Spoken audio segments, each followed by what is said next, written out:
I I came to England in 1959, late 59. The Windrush was on the only boat that was operating. There were quite a few boats. The Surreyenta, you can still catch up with the Surreyenta on it's still recorded on the internet.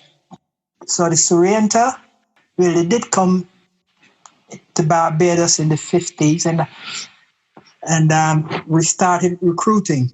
Well, the Americans recruited first, but the Americans were short term immigration. For England, you never had to sign that sort of contract. And the Americans were very selective who they wanted.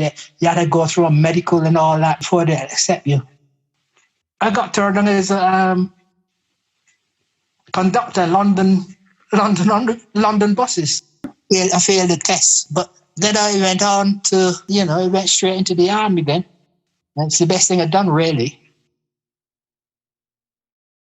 Well, my dad first came here, and then he sent for my mom, and they used to tell me that the country was cold, and the country, they had to work hard, and like the country, there wasn't much money in those days in the 50s and 60s.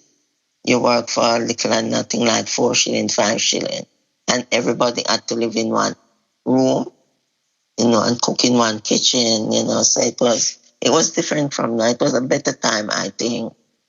The people wasn't so violent those times.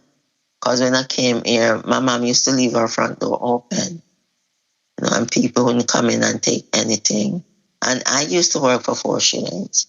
I used to work at the Mecca, a place named Mecca in Battersea, doing fixing the radio and doing capacitor, wrapping the telephone wires and things like that. Then I moved on to Chapman in Villa Factory. Then my first job was in Westminster, Ministry of Defense, really. I've got that in my passport.